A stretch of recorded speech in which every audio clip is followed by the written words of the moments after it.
Iya. Dengan lahirnya Dewan Buruh Nasional ini, apa yang terbersit dalam benak Bapak?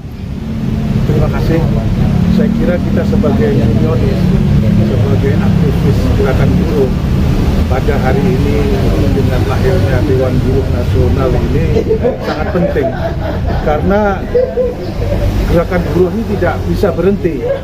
Kalau sekarang persoalan-persoalan buruh, katakanlah sudah mencapai UMR umpamanya. UMR itu hanya sekedar memenuhi kebutuhan-kebutuhan taktis yang tercukupi pada 1 bulan. Tetapi buruh belum mampu untuk mempunyai tabungan, untuk mempunyai hal-hal gaji itu bisa dipergunakan untuk umpamanya rekreasi dan lain sebagainya. Masih banyak juga persoalan-persoalan tentang outsourcing. Outsourcing ini sebetulnya di dalam unionis, di dalam gerakan buruh itu hal yang haram. Tetapi outsourcing di daerah-daerah industri manufaktur seperti di Bekasi, di Surabaya, di Batam, ini outsourcing masih merajalela. Bahkan outsourcing itu membebani orang yang mau bekerja, harus membayar ini, itu, dan lain sebagainya. Oleh karena itu, Dewan Buruh Nasional ini adalah sebuah solusi, bisa dijadikan wadah demokratisasi dalam rangka membicarakan persoalan-persoalan perburuan di Indonesia. Karena terus terang saja, pemerintah saat ini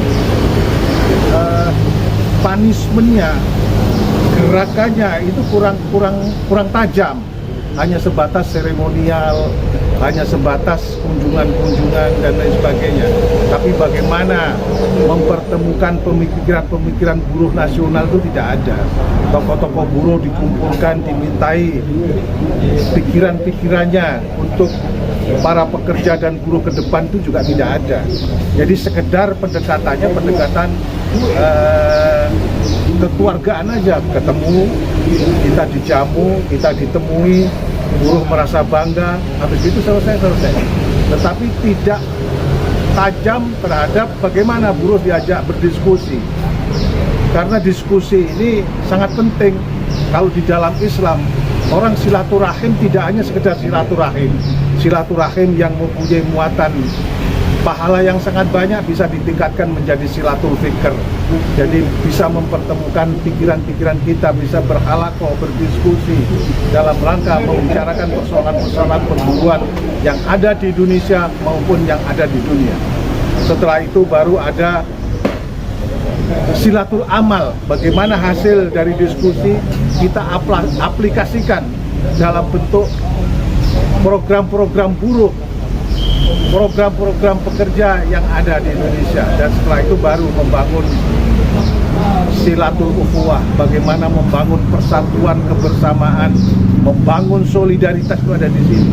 Maka solidaritas buruh itu tidak begitu saja bisa dibangun kalau tanpa melalui silaturahim, tanpa melalui diskusi-diskusi, tanpa melalui kerjasama program. Sehingga kalau hanya jargon solidaritas, ini kita hanya dituduh nanti gerakan sosialis.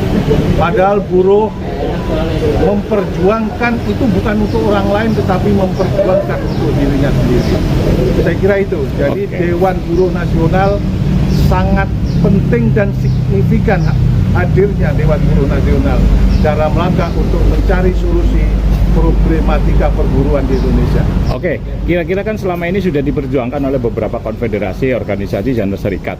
Nah, strategi apa yang akan diterapkan oleh Dewan Buruh Nasional supaya hak buruh itu tidak seperti yang tadi Bapak ceritakan?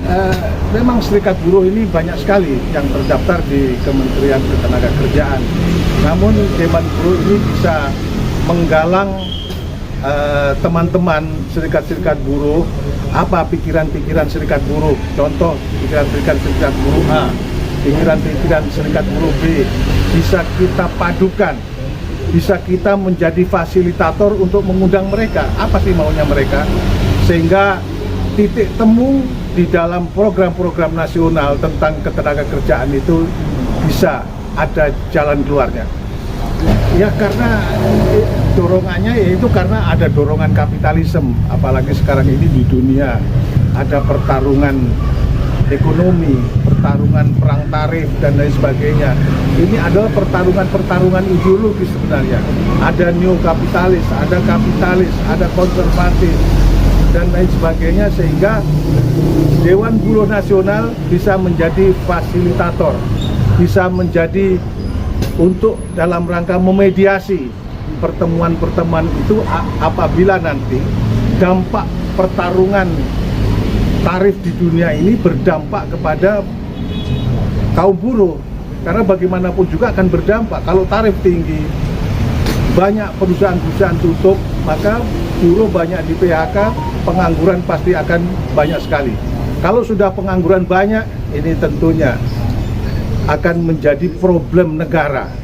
Kalau buruh-buruh yang di PHK ini tidak diakomodir oleh negara, disalurkan ke hal-hal yang positif, maka dampaknya akan menjadi negara terbebani kepada hal-hal yang bersifat pengangguran.